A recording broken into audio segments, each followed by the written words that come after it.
Hi everybody, we're going to show you guys how to access the FSA portal practice portal so the students can have practice with going through the different item types and how to actually log on to it. All right, so what you guys are going to have the students do is go on to their Clever account and they're going to log into Clever like they normally do. So I'm actually going to use a student's account right here.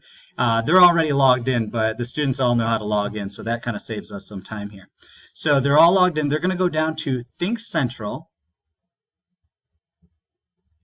and they're going to go to Things to Do right here. This is actually a large button. They click on that, and under this, they're going to see the FSA Practice Portal. So they're going to click on that. Click on FSA Practice Portal again, and it's going to open up the FSA Practice Portal. This way you don't have to go to every single computer and try to type in the code for the FSA Practice Portal. All right, I'm going to hand it over to Mr. Cooley so that he can walk you through some of the other steps. Once you see this page, you're going to leave this guest, and guest all the same. That's not going to change at all because this is just a practice test. On the day of the test, that'll have your information. Next up, you're going to see that the same thing where it's guest, and we're going to click on a 4th grade student. So our 4th grade test for today. We're going to show the 4th grade test and click next. And the reason we're picking 4th grade is because you're going to see the ELA and the mathematics on this one. Remember, 3rd grade is just going to be the mathematics, and 5th grade is going to be both as well. For today's example, we're going to click on math. But again, ELA teachers, right here is the 4th grade ELA reading practice test.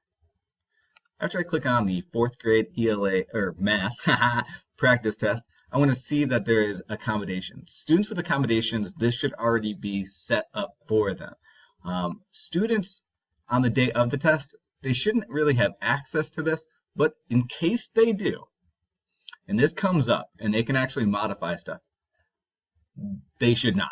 They should not modify any of these things because if they change the colors or the background color, some of the manipulatives or some of the pictures of manipulatives might actually disappear because it's the same color of whatever their background they changed it to. So we keep everything in that system default.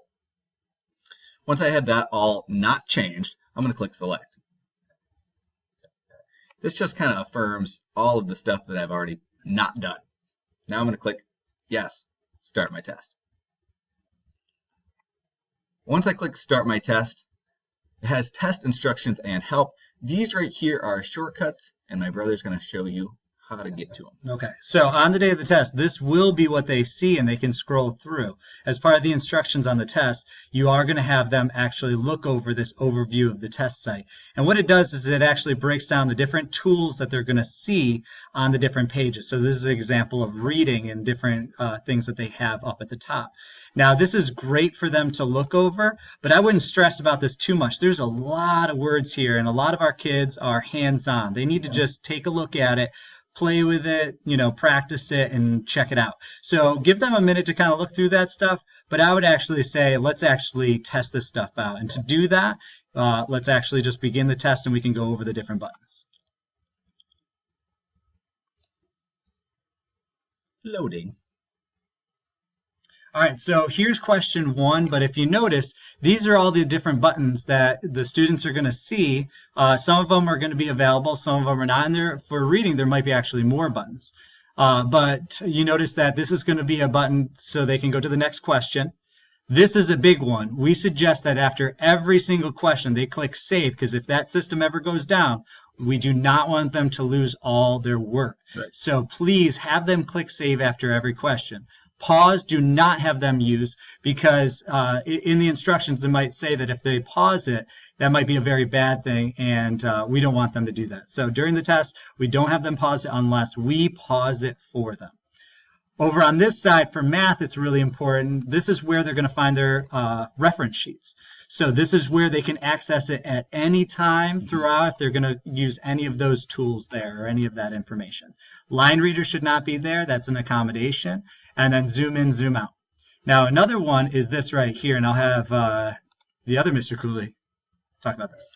So this is a really great tool to look at before they take their test, because they're most likely going to be able to finish their test in time and go back and look at questions that they struggled with.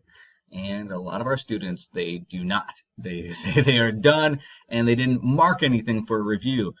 So if they have a few minutes, instead of going through every single question where they really only need to go through a couple because those are the ones that they struggled with, make sure they practice using that mark for a review. If they were challenged with that question and it really took them a long time and they're not 100% sure, mark for a review. You want to have them go through those specific problems on the test day, so they're not spending their time just looking at everything. Be very intentional on which questions to look at. So that's a really, really good one, that mark for review. Okay.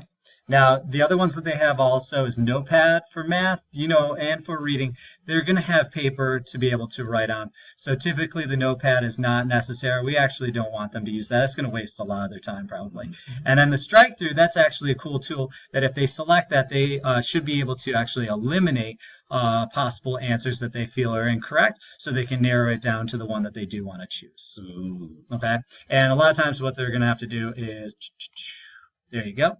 And then they can choose the correct answer. All right, so that's just about it, guys. We're going to click on the next one, and this is an equation editor. Again, we suggest that you guys try out these tools before you talk it through with the students so that you know what is expected on each of these different ones, and play around with it yourself. So, if they're going to be using a fraction here, they should be able to use that fraction tool so they can use that efficiently and be able to use this to delete, this to redo what they just did. That's usually that's undo what you just did, and this is redo, and then going forward and backwards. All right, so that's about it, guys. And don't forget, have fun.